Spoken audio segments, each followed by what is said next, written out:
Hi, I'm John Carlson. I'd like to welcome you to the APA Psychotherapy series. This series is on systems of psychotherapy, and this program is on schema therapy, and our guest expert is Dr. Jeffrey Young. Welcome.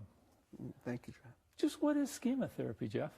Well, schema therapy is an integrative therapy that's really designed to work with personality disorders and other patients who've had long-term, lifelong problems. So we're working with really the most difficult and most challenging cases. So just how does it work?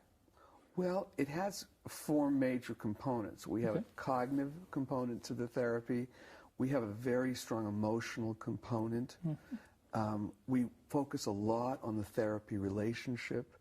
And we do a lot of what we call behavioral pattern breaking, which is trying to change these lifelong behavior patterns. So how would it differ from some of the other approaches that work with some of the more severe personality disorders? Well, first of all, I think that most of the others, they're not integrative, so they wouldn't have all of those components. So they may just work with behavior or cognitions or feelings? Or, for example, with psychoanalysis, focusing primarily on the therapy relationship. Sure. So whichever of the four, you usually have them focusing on just one part of it, but not the others.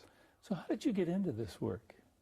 Well, basically it started originally with, I was originally trained by Aaron Beck in cognitive therapy, and I found and still feel that for Axis 1 disorders, I think CBT is really great. But in New York City, where everyone has a personality disorder, It comes with the territory. It comes with the territory of being in New York. And we were dealing with people who had lifelong problems. Their problems didn't start, a year ago when something bad happened in their lives. When I would try to use regular cognitive therapy with these long-term patients, what they would keep saying over and over again is, you know, Jeff, well, intellectually that makes very good sense to me, but emotionally I don't feel any different. And that's when I realized, along with my own personal issues, by the way, at the same time, which were going through a similar process, realizing that for a lot of patients who have lifelong problems, cognitive behavior work just isn't enough. It's helpful, but it's not enough. Can you talk about how change takes place in this model? Well, I think change takes place through all of those modalities I mentioned before. I think at one level, we want patients to intellectually and rationally see why the way they view themselves in the world is not correct, or at least it's distorted in some way. We want them to feel differently about themselves, about their history, about their current life. So there's a strong attempt to make an emotional change. And we want to do what we call limited reparenting, which is a form of becoming almost like a parent figure for the patient and providing many of the needs that weren't met in childhood in the therapy relationship. So this is a longer-term approach, a lot like the other approaches to personality disorders? Yes. I would say it's intermediate term in the sense that, unlike psychoanalysis, which could take 8 years or 7, it's not extremely long-term, but I really don't think you can change personality disorders in less than 9 months or a year. I just don't think it's possible.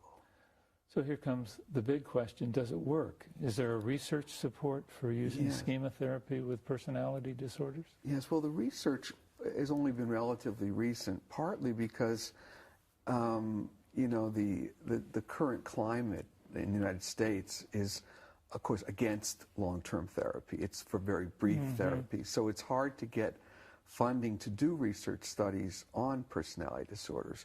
However, we were able to go to other countries, such as Holland, where we just completed a very large, major outcome study comparing schema therapy against another major psychodynamic therapy. And the results were extremely positive and encouraging. It was twice as effective as a psychodynamic therapy.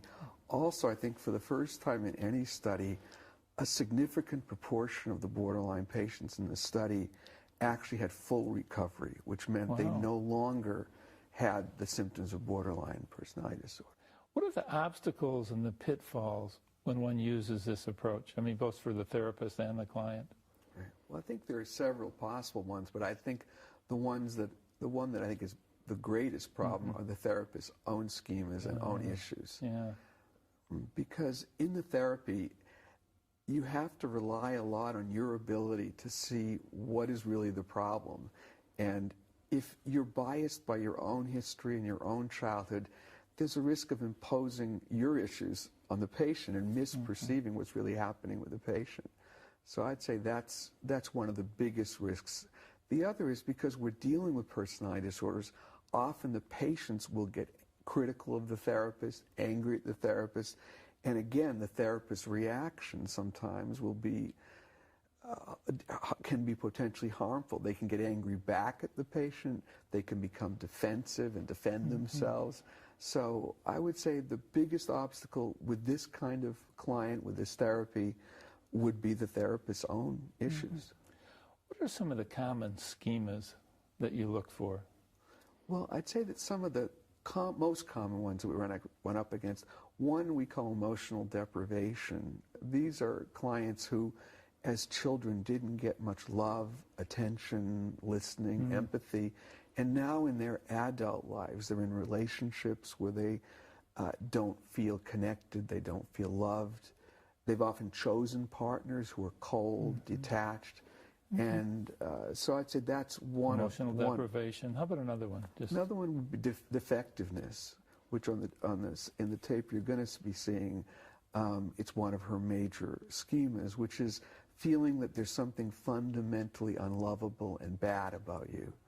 And many of our patients across the whole spectrum of personality disorders have this feeling that there's something fundamentally wrong with them. Are there any specific strategies that you use in schema therapy that might be unique to this approach? Yes. Well, I guess the one I referred to, one of them, I think that limited reparenting, I think, is something that's relatively unique. I think that, and in fact, also controversial. I think, and this is the idea that we become, within the appropriate limits of therapy, like a parent figure. So our idea is that we're not teaching the patient skills. It's not a manualized therapy. We think that if we become like good parents to the patient in the sessions, that they will internalize us as their good parent. And that's how the change takes place. Now, one final question before we move into the session. Are there steps or stages that you follow? Well, we don't have, again, not being manualized, and given that we have such a wide range of patients because there are so many characterological issues, there are no set stages. But I would say that early on in the treatment, we tend to do the more cognitive work and a lot of the emotional work. And then I would say in the second phase of the therapy, we tend to do the more behavioral work where we actually try to make changes in their actual life. In just a minute, our viewers are going to watch you work with a woman. Her name is Pam. Can you set that up for them so they'll know just what to look for in what you're doing? Sure. Well, I think that the first thing to watch for is how, even at the very beginning of the tape, that Pam starts off right at the beginning talking about how self-critical she is of herself. And I think that this self-criticalness and a voice, a sort of almost an internal voice where she's constantly beating up on herself, saying, you're a loser, things like, you're bad, you're a loser. And I really, once I start hearing this part of her, right almost at the beginning of the session, focus in on that. And as you'll see in the tape, much of the therapy is devoted toward trying to get her to see how damaging this voice is, where it came from, how she has to fight her mother's voice and her view of her mother in order to believe that it's not her fault and that she's not a bad person. And I think the viewers might also want to look at your use of imaging.